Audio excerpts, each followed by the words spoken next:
Hi everyone, Rosa here with Credit Expert. Today I wanted to address the million-dollar question: where are those magic boundaries associated with revolving utilization? I've heard 50%, I've heard 30%, somebody else told me this. The reality is there are no magic boundaries, right? So within credit scores, there are 10 scorecards on each bureau. And just to be clear, the scores I'm talking about are the industry standard scores used in mortgage. Not talking about FICO 9, FICO 10, or recent credit scores, other scores out there, just talking about the scores used in mortgage. So in relation to revolving utilization, there are 10 scorecards on each bureau, and each of those scorecards has different boundaries associated with revolving utilization. The best way to optimize, right, revolving utilization is to have one small balance on one revolving account that happens to be from a bank. Like, that's the best place you can possibly be. And having at least a balance shows revolving use and activity, and the score wants to know that you're using those type of accounts and you're managing them well. So if there's no use or everything's reporting with a zero balance, that's a little bit less good, so to speak, than having a small balance on at least one account. So that's the optimal place to be. There are a few facts I can share with you about revolving utilization that may help things make a bit more sense. So the score is always looking at revolving accounts from two different viewpoints.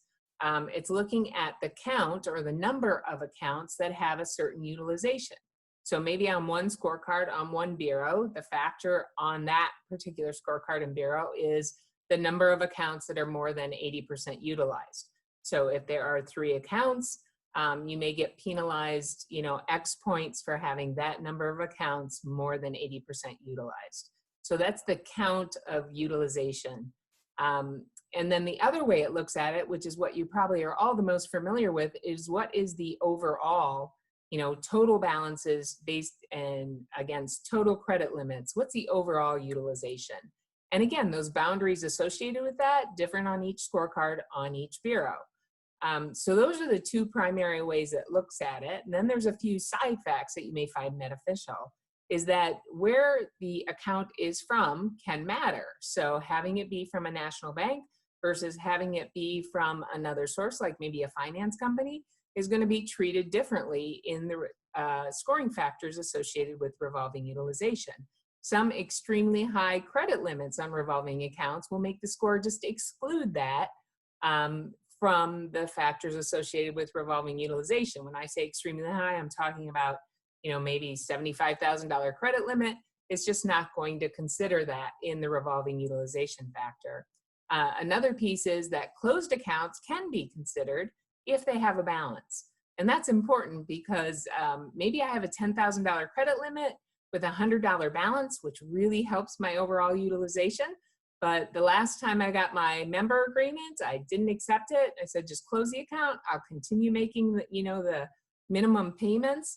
But when I finally pay that off, it'll no longer be factored in. So that's one case where paying down debt can actually hurt you from a scoring perspective. Because once that reaches a zero balance, no longer factored into that overall revolving utilization.